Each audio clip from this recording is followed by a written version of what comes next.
से दोनों पार्टियों के कैंडिडेट्स अभी फाइनल हो गए हैं। अनुराग जी तो बहुत समय पहले फाइनल हो गए थे, लंबे समय से उनकी कन्वेंसिंग भी चली है, अलग अलग गांवों में। अनुराग जी तो भी है बहुत समय पहले फाइनल पार्टी ने समय से उनकी कन्वेंसिंग भी चली है, अलग अलग गांवों में। अनुराग जी तो भी है बहुत समय पहले पार्टी फाइनल करने में, क्योंकि कांग्रेस की स्थिति लोकसभा के चुनावों में ऐसी है कि कोई भी व्यक्ति चुनाव नहीं लड़ना चाहता था, इसलिए उनको जगह जगह पर समय लगा।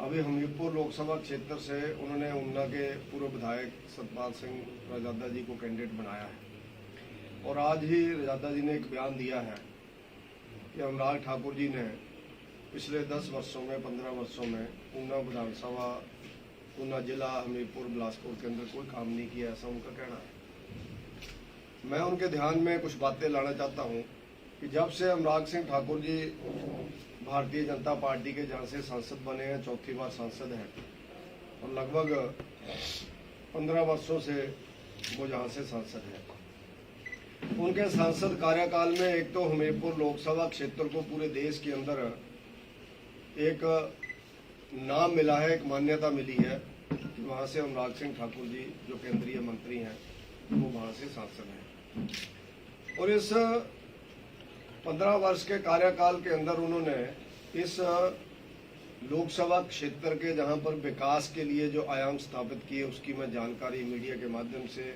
सतपाल रजादा जी को भी, कांग्रेस के कार्यकर्ताओं को भी और उनके समर्थकों को भी देना चाहता हूं, जो बार बार प्रश्न उठा रहे हैं कि अनुराग जी ने क्या किया।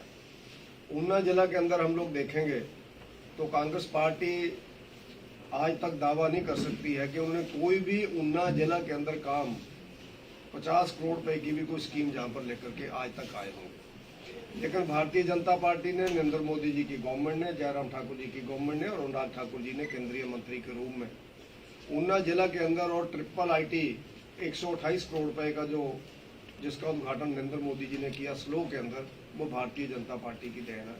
तमाम पैसा उसके लिए भारतीय जनता पार्टी के समय पर आया, जगह फाइनल भारतीय जनता पार्टी के समय पर हुई।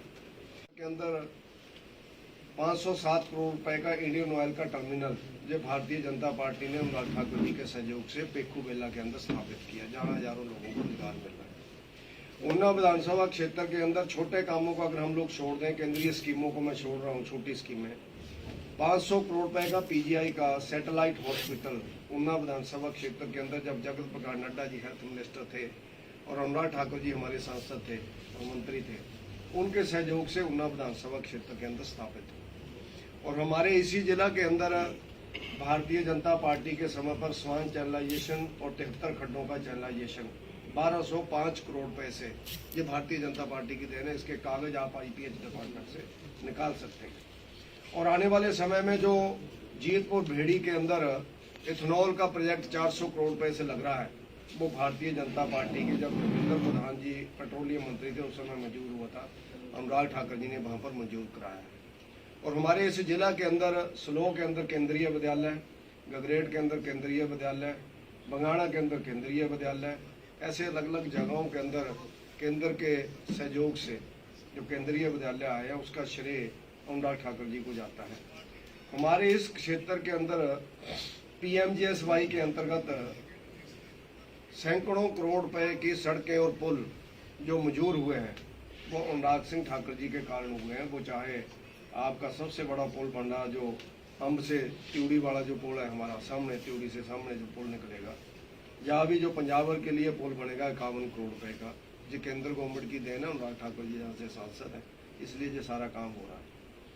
और इस जिला के अंदर भारतीय जनता पार्टी के सहयोग से, अनुराग जी के सहयोग से, नितिन गडकरी जी ने हिमाचल प्रदेश का सबसे बड़ा पुल 800 लगभग 75 करोड़ रुपए से ज्यादा का पुल, एग्जैक्ट फिगर तो आपको उससे मिलेगी, वो 950 करोड़ रुपए का पुल अगर मंजूर हुआ है तो भारतीय जनता पार्टी के कारण हुआ। अनुराग सिंह ठाकुर जी ने वहां पर मंजूर कराया। हमारे ऊना जिला से जो 9 ट्रेनें चल रही हैं, अनुराग ठाकुर जी के बढ़ने से पहले मात्र जहां पर 2 ट्रेनें चलती थी, 7 ट्रेनें उन्होंने जहां से चलाई हैं, चाहे इंदौर हो, चाहे मथुरा हो, वृंदावन हो, चाहे आपका हरिद्वार हो, अयोध्या जी का धाम हो, ऐसे अलग अलग जगहों के लिए जो ट्रेनें चलाई है अनुराग सिंह ठाकुर जी के प्रयासों से वो चली है।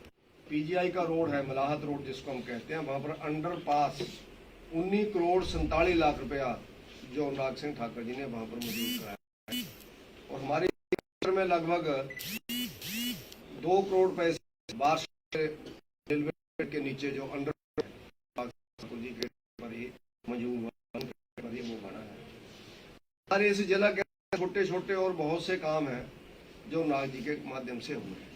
और जहां मैं हमीरपुर में जाऊं, उनका कहना है कि हमीरपुर में अनुराग जी ने कुछ नहीं कराया।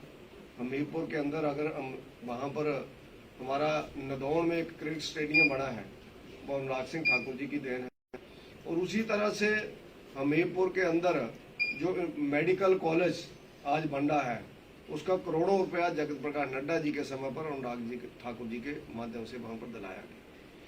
और बिलासपुर जिला के अंदर जो एम्स बना है, all India institute of medical sciences, वो जगत प्रकाश नड्डा जी जब हेल्थ मिनिस्टर थे उस समय मंजूर हुआ। और अनुराग सिंह ठाकुर जी का श्रेय उसका जाता है, उनके संसद क्षेत्र के अंदर वो मंजूर हुआ।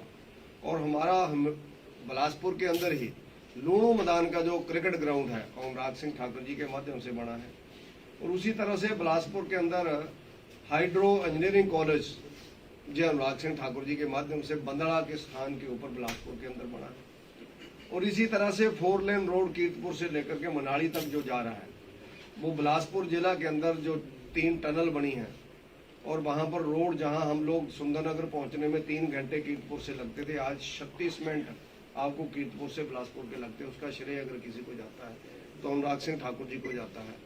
और बिलासपुर के अंदर जो हमारा घाघर स्थान है, वहां से लेकर के हमारा हमीरपुर तक 300 करोड़ रुपए से डबल रोड अनुराग सिंह ठाकुर जी ने नितिन गडकरी जी से उसका शिलान्यास करवाया था 3 साल पहले, तो वो अनुराग सिंह ठाकुर जी के माध्यम से और नितिन गडकरी जी के आशीर्वाद से वहां पर बना है। और हमारे इस विधानसभा के साथ साथ, जिला के साथ साथ, हमीरपुर बिलासपुर जिला के साथ साथ अगर हम लोग देरा में जाएंगे तो हमारी सेंट्रल यूनिवर्सिटी वहां पर बनी है। तो अनुराग सिंह ठाकुर जी के माध्यम से उस सेंट्रल यूनिवर्सिटी का काम चल रहा है।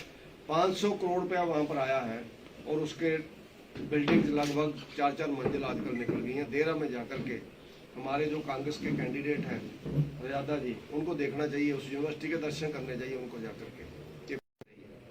इसी तरह से हमारे ऊना जिला के अंदर बल्क ड्रग पार्क आज तक का हिमाचल प्रदेश का सबसे बड़ा प्रोजेक्ट नरेंद्र मोदी जी ने 13 अक्टूबर 2023 को स्वयं आकर के यहाँ पर 13 अक्टूबर 2022 को जब इंदिरा ग्राउंड में आए थे तो उसका शिलान्यास किया था। वो 1927 करोड़ रुपए का बल्क ड्रग पार्क ऊना जिला के अंदर मंजूर हुआ हरोली विधानसभा में। तो केंद्र की भारतीय जनता पार्टी की सरकार, जयराम ठाकुर जी की हिमाचल की सरकार, जिसने वहां पर 14,000 कनाल जमीन उस प्रोजेक्ट के लिए दी, जय अनुराग सिंह ठाकुर जी के संसदीय क्षेत्र के अंदर हुआ। ऐसे छोटे बड़े काम और बहुत से काम हैं। लेकिन मैं जो कांग्रेस के कैंडिडेट जहां से बने हैं, उनकी अचीवमेंट एक ही है कि कोई मान नहीं रहा था इसलिए उनको टिकट मिला। सब लोगों ने इनकार कर दिया। बाकी उनको कोई बहुत सशक्त लीडर है उसके नाते टिकट नहीं कांग्रेस ने दिया, क्योंकि उनका तो नाम ही नहीं था। नाम तो अलग अलग लोगों के आ रहे थे। उसके बाद जब सब लोग मुकर गए तो उसके बाद चुनाव तो किसी को लड़ना ही है, पार्टी का कार्यकर्ता को आगे करना ही है। उसके नाते उनको चुनाव में टिकट मिला है। मैं उनसे बाकी बातें नहीं पूछता हूँ, मैं उनसे पूछता हूँ 15 वर्षों से आप राजनीति के अंदर हैं, ऊना विधानसभा क्षेत्र में मुझे एक ईंट उठा करके बता दे जो उन्होंने लगवाई है। एक ईंट 15 वर्षों से 2 बार कांग्रेस की गवर्नमेंट आई है, कभी सुक्खू जी की 14 महीने की और उससे पहले वीरभद्र सिंह जी की 5 साल की। बीच में 5 साल की छोड़ दें। मान लो कांग्रेस को लगता है कि रजादा जी को लगता है मेरी गवर्नमेंट नहीं थी, मैं क्या कराता पिछले 5 साल। अपोजिशन में भी काम होते हैं अगर करवाने वाला आदमी हो। हम आज भी बोलते हैं काम बताएं किसका क्या काम है। डेवलपमेंट के लिए पैसा मांगना, मुख्यमंत्री जी के पास जाना, ये आदमी को समय निकालना पड़ता है। मंत्रियों के कमरों के अंदर घूमना, सेक्रेटरीट के अंदर जाना, उसमें ये नहीं शर्माना मंत्री अपोजिशन का अपना जी हमारा फंडामेंटल राइट है। हम विधायक हैं, मैं आज भी जाता हूँ मंत्रियों के पास, मैं आज भी बोलता हूँ। मैं उनसे पूछता हूँ पहले 14 महीनों में ऊना के अंदर रुका हुआ कॉलेज की बिल्डिंग, क्या कभी आपने एक बार भी कोई चिट्ठी दी मुझे दिखाएं कि बिल्डिंग का पैसा आना चाहिए। ऊना के अंदर, शहर के अंदर +2 स्कूल बॉयज का, जिसका 8 करोड़ का एस्टिमेट बीजेपी ने बनाया था और 3 करोड़ बीजेपी के टाइम पर मिल चुका। अभी ठेकेदार का 3 करोड़ बकाया है। बिल्डिंग बीच में फंसी है। एक बार भी वो चिट्ठी बता दें अपनी गवर्नमेंट में उन्होंने शिक्षा मंत्री और मुख्यमंत्री जी को कभी दी। ऊना ITI की बिल्डिंग का 12 करोड़ 63 लाख रुपए हमने मंजूर कराया था, मैक्सिमम बिल्डिंग बन गई। वहां पर लिफ्ट नहीं लगी, 14 महीने में एक 19 साल के बच्चे की मौत होगी वहां गिर करके। क्या कभी उन्होंने जाकर के देखा कि उस लिफ्ट को लगाना चाहिए? आप वहां पर गए कभी हो क्या? ऐसे बहुत से काम ऊना विधानसभा क्षेत्र के अंदर 4 हमने ग्राउंड बनाने शुरू किए थे स्पोर्ट्स डिपार्टमेंट के। 1 करोड़ 77 लाख का हमने बसदेड़ा में बनाया, 85 लाख का बनाया। 2 ग्राउंड हमारे 1 करोड़ 25 लाख का बडाला में चल रहा था, जिसका 50 लाख जयराम ठाकुर जी की गवर्नमेंट ने दिया। वो 50 लाख रुपया लगा, उसके बाद 1 रुपया भी कांग्रेस के पूर्व विधायक वहां पर दिला नहीं सके, सारा काम रुका पड़ा है। ईंटें वहां खिलरी हुई, आप जाकर के देख सकते हैं। जलग्रह के अंदर हम लोगों ने लगभग 90 लाख रुपए का ग्राउंड बनाना शुरू किया था। 70 लाख रुपया बीजेपी के टाइम पर आया, वो ठेकेदार को मिल गया, उसके बाद काम बंद हो गया। क्या उन्होंने कभी प्रयास किया कि उस काम को आगे मैं बढ़ाऊं, उस ग्राउंड को? आज वो मुकेश अग्निहोत्री जी से पूछते हैं या अन्य लोगों से पूछते हैं कि उनके एरिया में काम हुआ। जब आदमी मेहनत करता है तब काम होता है। जब आदमी के अपने काम छोड़ता है, आदमी अपने धंधे छोड़ता है आदमी, तब काम होता है।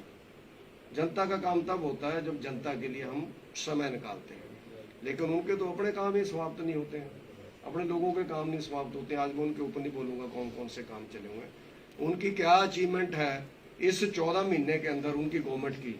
सवाए इस गांव कंस्टिट्यूंसी के अंदर 15 शराब के नए ठेके खोले। लॉटरी जो पंजाब के अंदर निकलती है वो महत्वपुर में उन्हीं की पार्टी का पदाधिकारी वहां पर लॉटरी चलाता है। मैं नाम भी बोल दूंगा, अगली मीटिंग में नाम बोल दूंगा। उन्हीं की पार्टी का पदाधिकारी पेकोवेला में लॉटरी चलाता है, सट्टा लगाता है, सूटा बेचता है।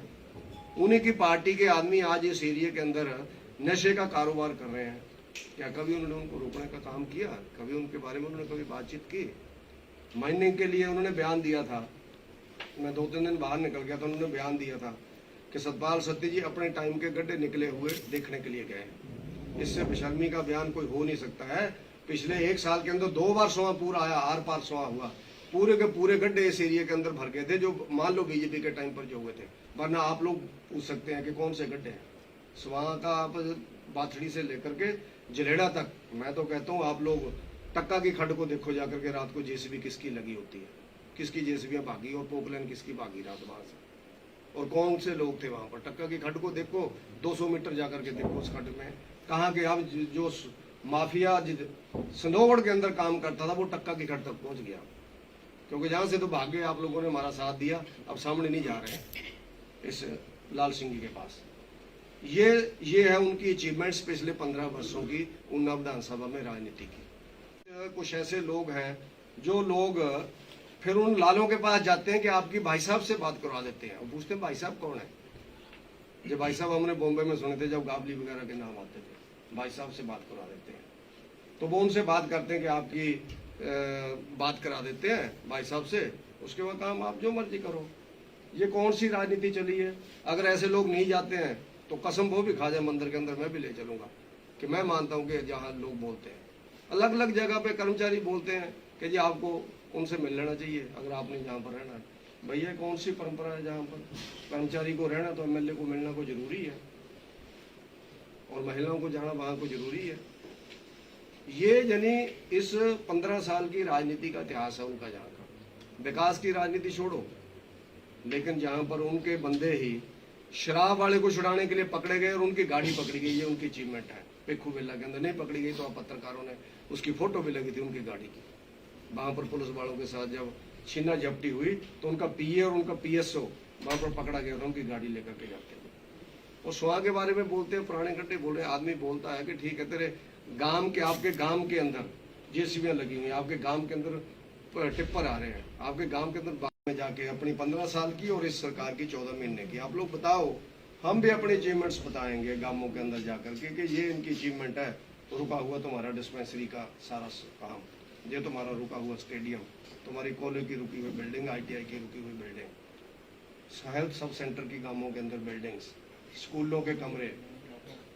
तो ये सारी चीजें आप लोग आगे बताएं तो फिर देखते हैं चुनाव में कौन जीतता है कौन हारता है। और भारतीय जनता पार्टी यहाँ 4 लाख से ज्यादा वोटों से जीतेगी, ऐसा मेरा विश्वास है और उनको मैं शुभकामनाएं देता हूँ। 2003 के अंदर और फरवरी 2003 के अंदर और 2003 के अंदर नोटिफिकेशन 10 साल के लिए होती है, यानी 2013 तक के लिए होती है।